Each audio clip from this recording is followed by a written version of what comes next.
Sa mga hindi nakakalimot mag-subscribe sa channel na ito, mag-uumapaw sana ang biyaya mo sa araw-araw. Maraming salamat po at mag-umpisa na tayo.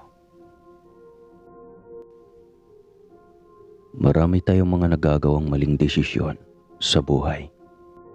Pero kung patuloy lamang tayong magkakamali, hindi tayo matututo at makakausad sa buhay. Hindi na itutuwid ng isang pagkakamali na dadagdagan pa ng panibagong pagkakamali. Isang mapagpalang araw sa iyo, Sir Casper, at sa mga tagapakinig. Isa po ako sa masusugid ninyong tagapakinig, kaya naglakas loob po akong magbahagi sa inyo ng kwento. Maraming salamat po sa pagpili ninyo ng aking kwento.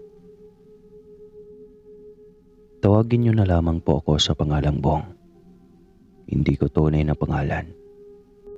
At sarili ko pong karanasan ang ikukwento ko po sa inyo tungkol sa pagdalo ko sa kapiyastahan sa Lucena, kung saan natikman ko ang masarap na chami mula sa tawag na Chami Festival.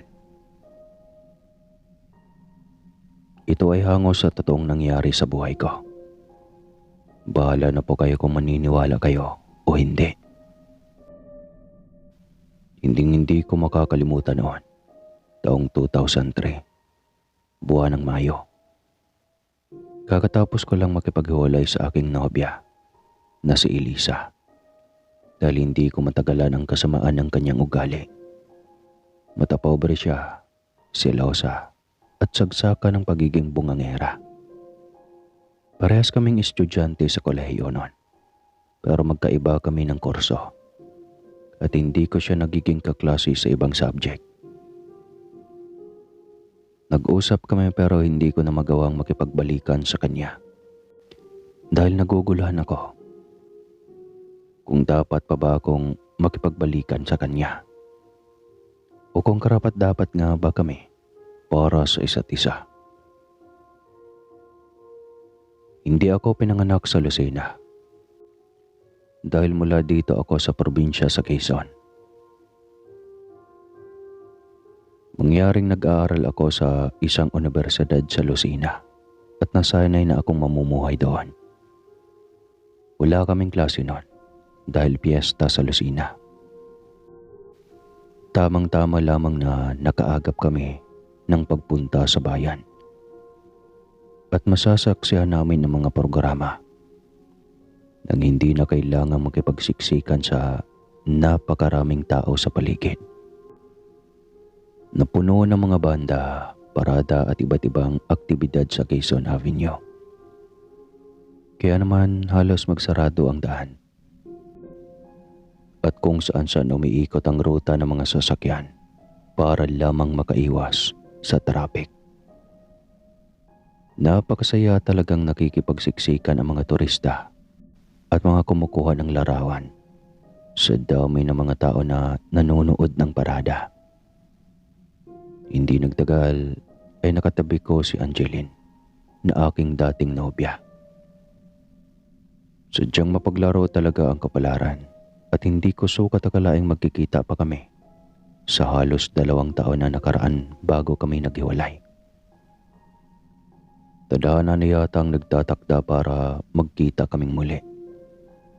Pero hindi ko maunawaan kung bakit at sa ganoong pagdiriwang pa. Malaki ang galit niya sa akin dahil paratang niya ay niloko ko siya at pinagpalit sa ibang babae. Nagkaroon naman kami ng closure, kaso ay hindi ko matanggap na naghiwalay kami.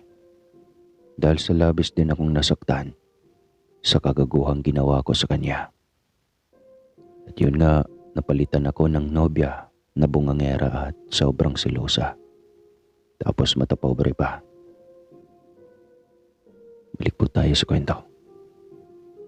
Hindi ko man lamang nakita o nakilala ang mga magulang niya dahil mahigpit ang mga ito at ayaw siyang magkaroon ng nobyo. Kaya patago ang aming naging relasyon noon. Patago rin kami kung magkita. Iyon ang naging daan kaya nagloko ako at naghanap ng iba. Dahil humanap ako ng atensyon na hindi niya maibigay sa akin sa araw-araw. Mas madalas pa kaming hindi magkita dahil sa takot na mahuli siya ng kanyang mga magulang. Tanging mga kaibigan ko at piling kaibigan lamang niya ang nakakaalam ng aming naging relasyon. Kaya talagang nawalan ako ng gana.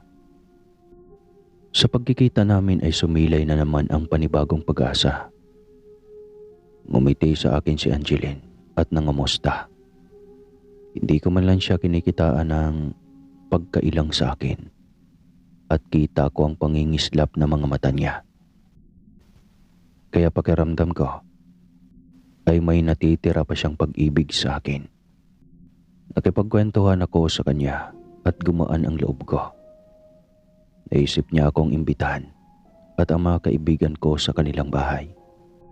Tinanong ko ang mga kaibigan ko kung gusto nilang sumama at hindi naman sila killjoy. Sumang-ayon sila na sumama sa bahay ni Angeline kaya sumunod kami sa kanya. Subalit habang binabaybay namin ang daan, ay tinanong ako ni Edward, "Pare, huwag mong sabihin sa aming gagawin mong panakip-butas iyang ex-girlfriend mo para makalimutan mo si Elisa.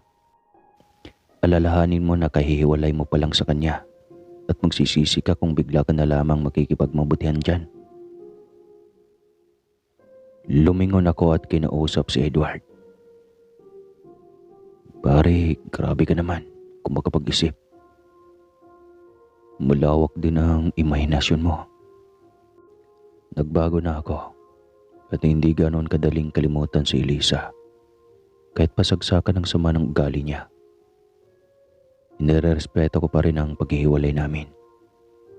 Nakikisama lang ako kay Angeline dahil kahit papano ay naging magkaibigan pa rin kami. At saka tao naman siyang nag-imbita kaya tao din tayong makiharap sa kanya." Sa puntong iyon ay nagkibit-balikat na lamang si Edward at hindi na siya nagbigay pa ng komento. Nagpatuloy na lang kami sa paglalakad. Huminto kami sa isang kanto at nakasabat kami ng tricycle driver. Kinausap siya ni Angeline at sinabihan niya kaming sumakay na sa tricycle. Kung saan-saan kaming dumaan para lang makaiwas sa maraming tao at mga naggigit-gitang mga sasakyan. Sa tagal ng aming biyahe ay nakipagkwentuhan na lamang ako kay Angeline. Kaso binuksan ng driver ang stereo at eksakto pang pinatugtog ang awiting Stupid Love ng Salbakuta. Napakalakas ng naging epekto noon sa akin, lalo pat sumagi na naman sa isip ko si Elisa.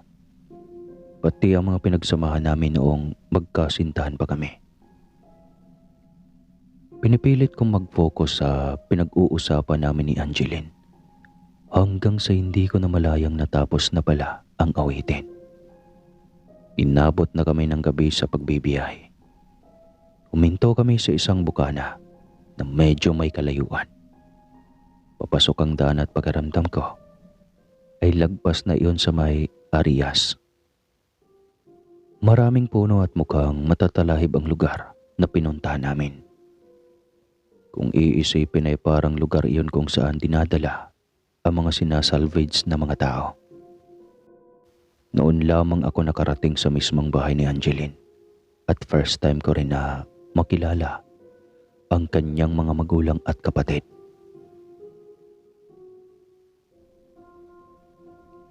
Pagdating namin sa kanilang bahay ay namangha ako sa mga antigong gamit. May mga ilan-ilan din silang mga bisita at sa unang pagkakataon ay nakilala ko ang kanyang mga magulang. Hindi ako nagpakilala bilang dati niyang nobyo, kung hindi isang kaibigan. Mukhang mabait at malambing ang kanyang ina. Subalit mukhang istrikto ang tatay niya, kaya medyo naiilang ako makipagkwentuhan dito.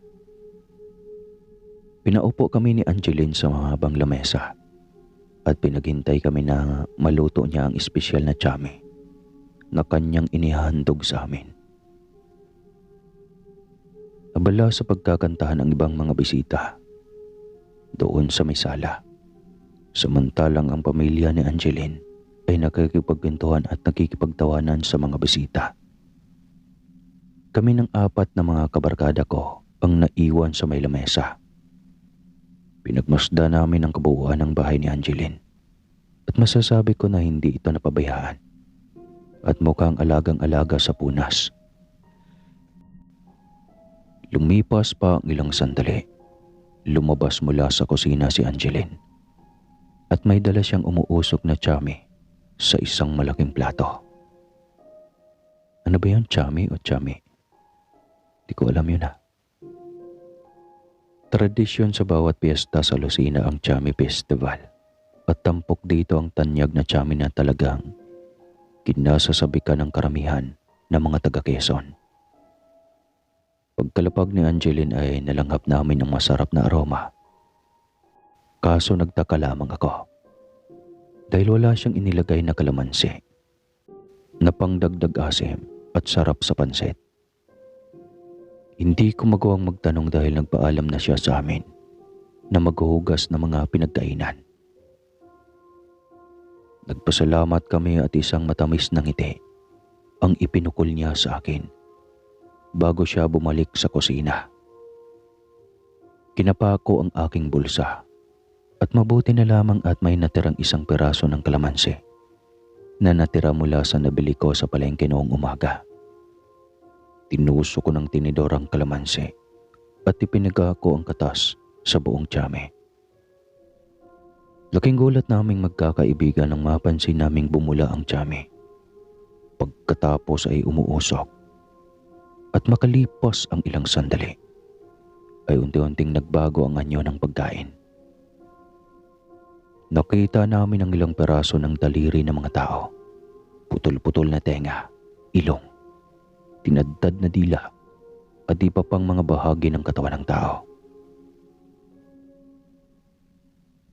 Napasigaw sa sobrang sindak si Edward at napatayo pa siya sa lamesa na namimilog ang mga mata. Nagkatinginan kaming magkakaibigan at namamawis kami sa sobrang takot. Nagtayuan pa ang mga balahibo ko sa buong katawan. Naagaw niya ang atensyon ng lahat. Tumigil sa kanya-kanya nilang mga ginagawa at tinignan nilang mabuti si Edward. "Iyo, may problema ba?" tanong ng ina ni Angeline. Sa mga sandaling iyon ay mabilis siyang nakaisip ng palusot. Bigla siyang humalakhak at humingi ng tawad dahil nadala lamang siya ng emosyon sa mga pinagkukwentuhan namin. At saka siya bumalik sa lamesa.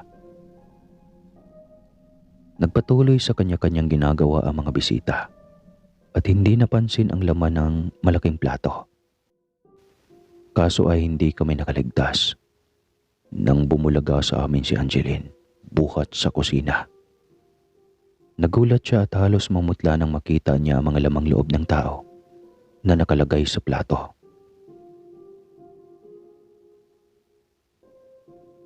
Tumingin ako sa kanya ng seryoso. "Angeline, pwede ba tayong mag-usap ukol dito?" Tahimik na tumango si Angeline at inanyayahan niya ako pati ang mga kaibigan ko na magtungo na sa bandang kusina. Pumasok kami sa loob ng kusina at lumayo sa karamihan ng mga bisita at tiniyak na hindi nila kami maririnig at doon ko siya tinanong. "Angeline, bakit mo naman kami binigyan ng mga lamang loob ng tao? Aswang ka ba? O gusto mo kaming mahawaan?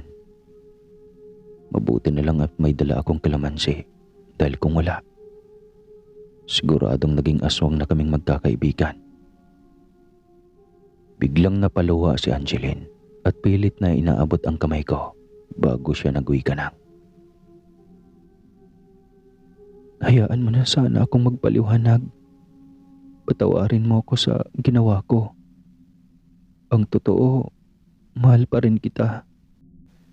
Gusto ko sanang magkabalikan tayo, kaya naging desperada na ako sa iyo.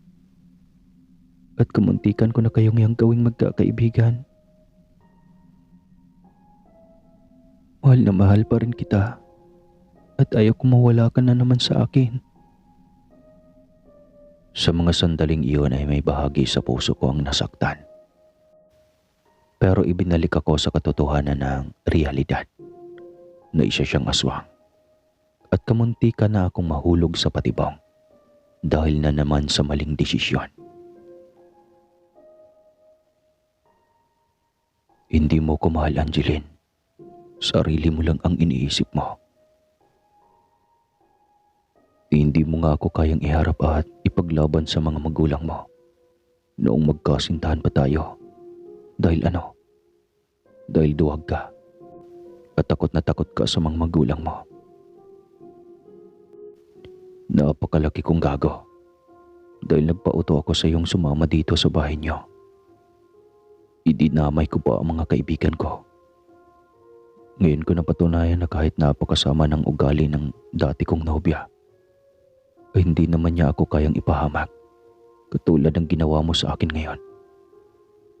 Kahit kailan na hindi na magbabalik pa ang pag-ibig ko para sa iyo. Kaya layuan mo na ako. At hayaan mo na kaming makaalis sa bahay mo. Walang patutunguhan ang pakiusap mo sa akin. Yumakap sa akin si Angeline at ipinagpipilitan pa rin niya ang kanyang sarili. Subalit nanlalaban ako at pilit na inaalis ang mga kamay niya sa balikat ko. Itigil mo ang kaibangang ito at umalis ka na sa buhay ko. Pilit akong umiiwas sa kanya. Walang ano-ano ay bumangis ang kanyang anyo at nanlilisik ang mga mata. Walang dapat makinabang sa iyo, kundi ako lamang. Akin ka. Dinambahan niya ako kaya pinagtulungan siya ng mga barkada ko na mailayo sa akin. Napakalakas ng kanyang puwersa at halos manghina ang mga kaibigan ko. Pero sa huli, ay napagtagumpayan nilang maitulak si Angeline at napahampas siya sa mga kaserola at kawali na lumikha ng ingay sa kusina. May nakita kaming nakasaradong maliit na pinto. Pinilit naming binuksan at nagmamadali kaming lumabas doon bago kami masundan ni Angeline. Nakita namin na isa yung iskinita na makipot ang paliko-likong daan. Tumakbo kami at hindi kami lumingon. Hindi kami tumigil kahit na napapagod na kami. Hindi nagtagal ay lumusot kami sa bukana kung saan nakita namin ang terminal ng mga tricycle. Naisip namin na nakatakas na kami sa bahay nila Angeline. Kaagad kaming nagpatid sa driver at kahit malaki ang pinagbayaran namin ay wala na kaming pakialam. Basta makalayo lamang kami sa kamay ng mga aswang. Bago kami naghiwa-hiwalay ng landas ng mga kaibigan ko, ay humingi ako ng tawad sa kanila. Mga pare, pasensya na kayo. Nadamay at kamuntikan pa kayo mapahamak dahil sa akin. Tumugon si Edgar. Okay lang pare, kaso sana sa susunod ay huwag ka na magpapauto sa dati mong kasintahang aswang. Mas makakabuti siguro kung magpagbalikan ka na lang kay Elisa. At least, alam na namin ang ugali niya at wala na siyang dapat na itago. Hindi ako kaagad nakapagsalita pero tinapik ako sa balikat ni Edward at dumiretso na kami sa paglalakad. Pagkabalik ko sa boarding house ay hindi ko na nagawang makipagkwentuhan sa mga ka-boardmate ko at dumiretso na ako sa aking kama. Napakaraming nangyari sa buong araw at nararapat lamang sa akin na makarma dahil sa maling desisyon kong nagawa. Nagpadala ako sa emosyon ko at nagpatokso ako kay Angeline para saglit na makalimutan ang sakit na nararamdaman ko sa paghihiwalay namin ni Elisa. Hindi ako nag-isip ng matino at pinairal ko na naman ang pride ko. Nagsisisi ako sa nagawa kong kasalanan at naisip ko rin na humingi ng tawad kay Elisa dahil mayroon din akong pagkukulang sa kanya. Umaasa ako na magkakabalikan pa kami at maayos pa namin ang nasira naming relasyon. Pinikit ko ang aking mga mata at hindi ko namalayan ang oras. Nagising na lamang ako sa kinaumagahan na magaan ang aking pakaramdam. Binati pa ako ng mga ka-boardmate ko na mukhang nasa maganda ang mood ko habang nag-aalmusal ng pandesal at kape. Hindi ko sinabi sa kanila na pumunta ako sa bahay ng ex-girlfriend ko. Basta ko na lamang sinabi na nanonood kami ng mga kaibigan ko ng makulay na parada.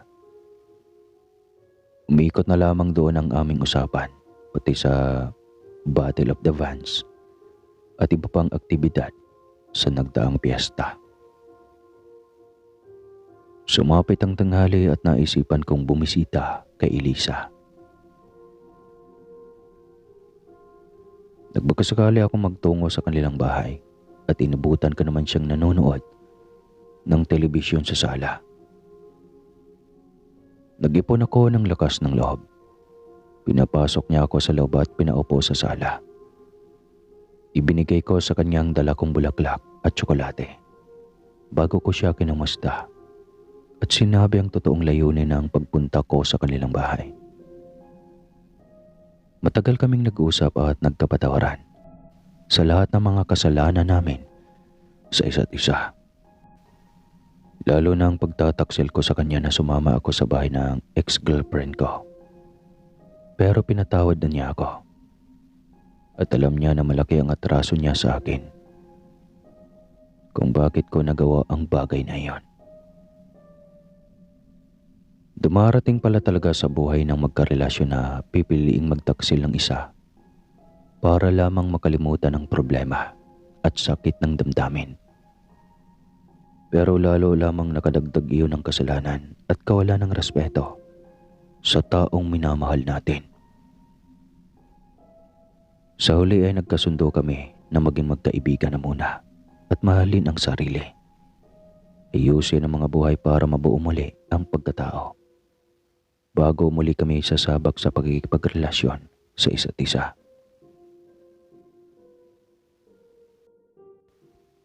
Inabot kami ng halos 8 buwan na walang ibang karelasyon at tanging mga kaibigan at pamilya lamang ang nakakasama namin bago kami tuluyang nagkabalikan.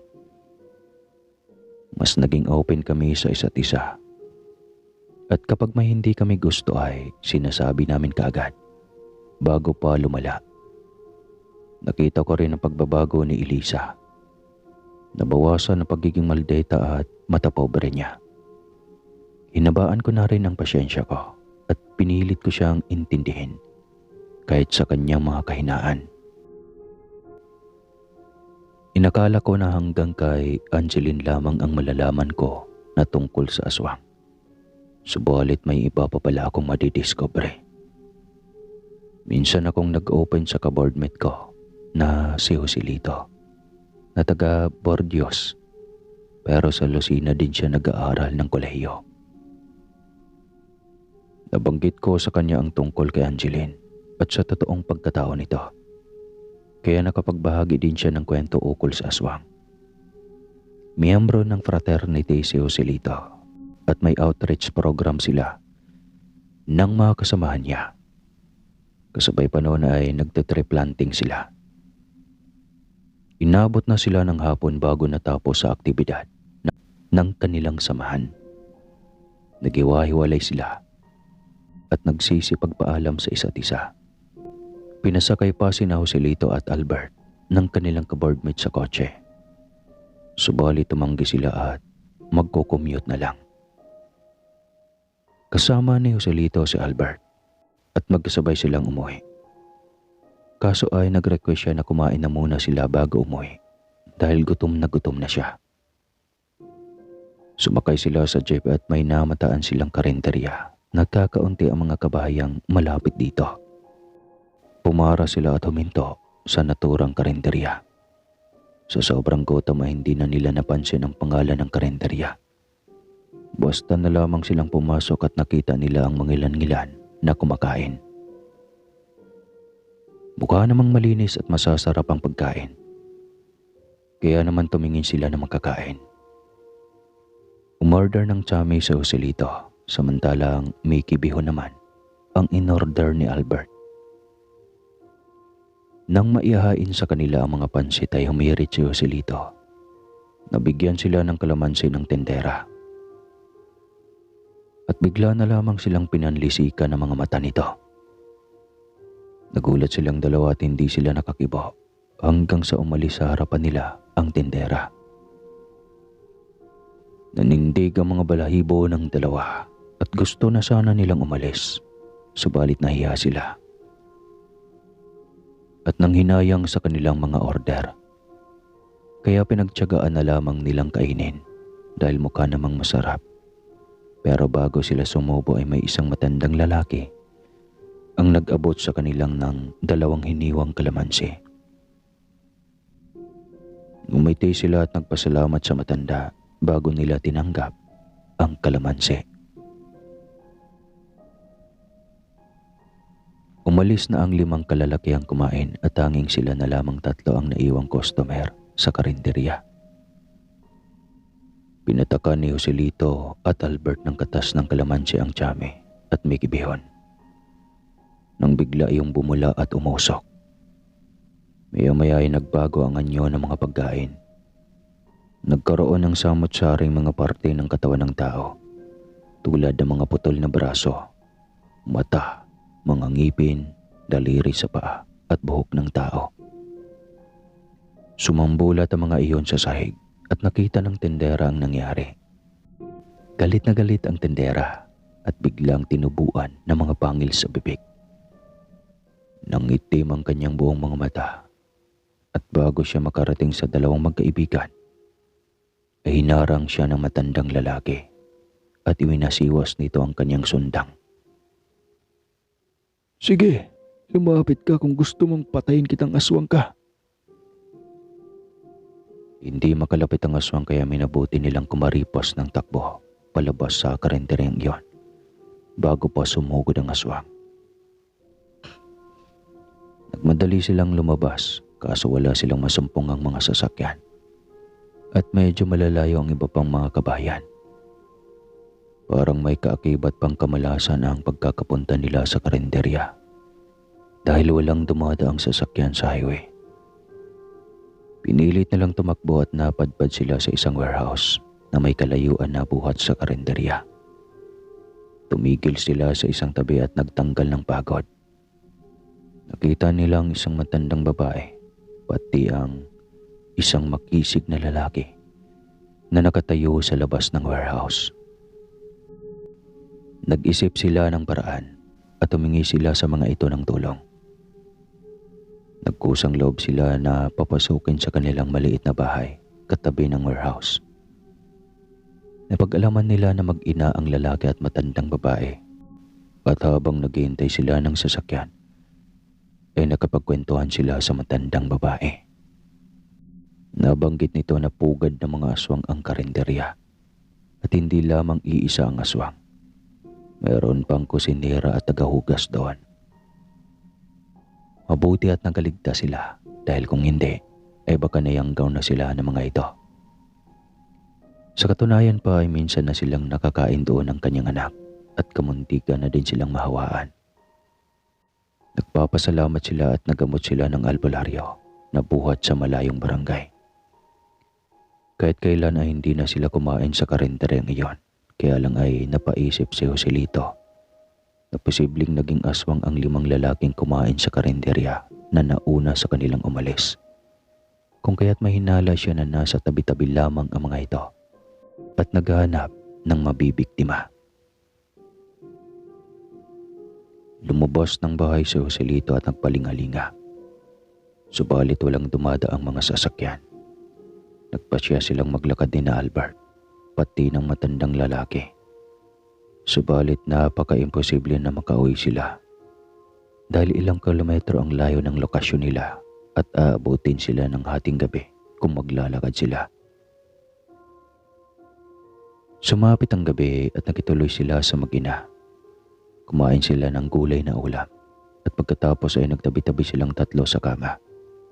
Pinagkasya ang mga sarili sa maliit na silid. Mahimbing silang nakatulog dulot ng matinding pagod sa magdamag. Dumako ang hating gabi at nakarinig ng malalakas na katok at kalabog si Joselito.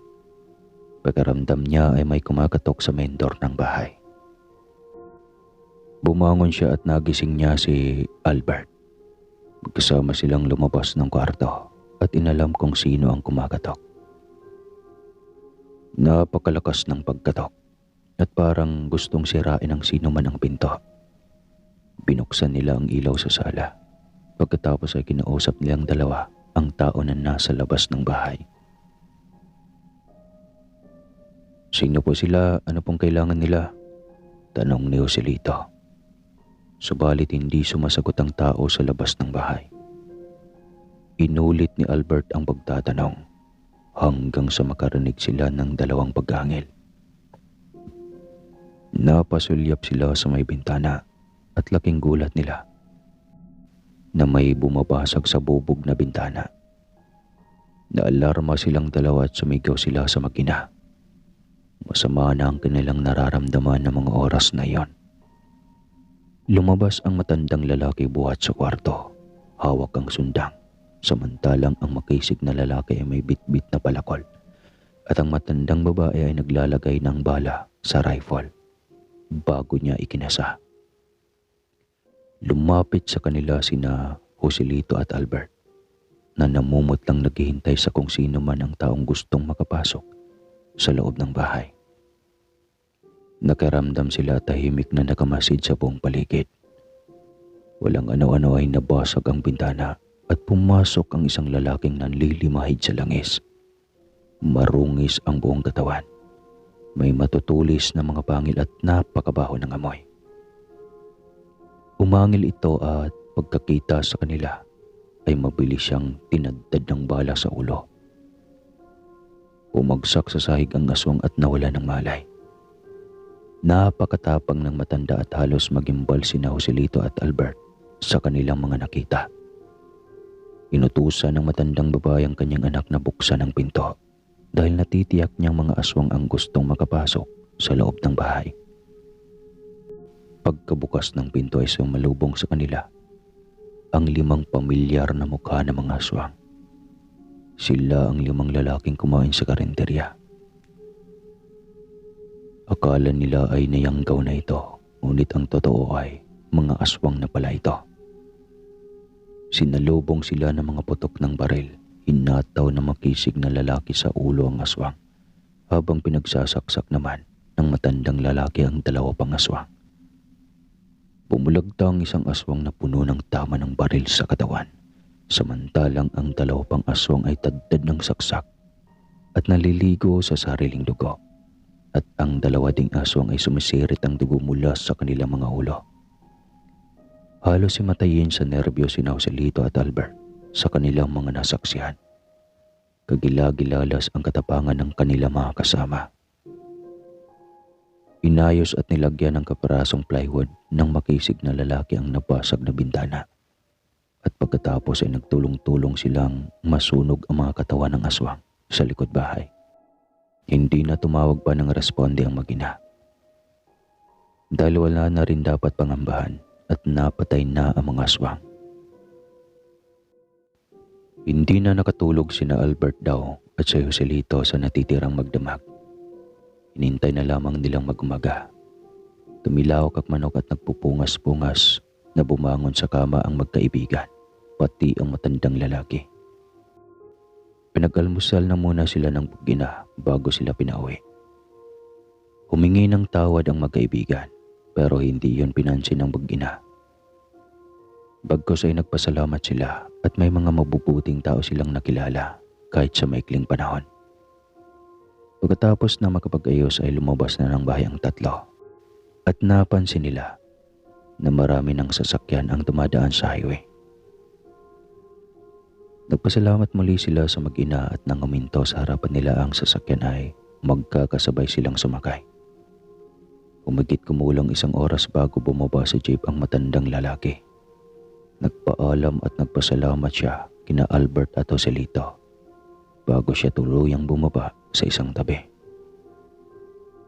Magkasabay namang bumaba ng jeep ang magkaibigan nang matanaw na nila ang boarding house. Walang ibang pinagsabihan si Joselito ng kanyang naging karanasan kung hindi ako lamang, at nagpapasalamat siya sa Diyos dahil may nakilala pa siyang mabubuting mga tao na handang tumulong sa gitna ng panganib. Nasa isip niya na kung pumayag sana silang sumakay sa sasakyan ng kaibigan nila ay hindi sana mangyayari sa kanila ang ganong uri ng kapahamakan. Doon pa lamang sa kwento niya at saka siya naniwala sa mga aswang, at sila ni Albert ang nagpatotoo na mayroong aswang magpasa hanggang ngayon. Magpalit man sila ng pangalan, pagkatao, pananamit at gawi ay hindi mawawala at hindi nila maitatago ang kanilang mga pinagmulan, pati ang malagim nilang ginagawa sa mga tao.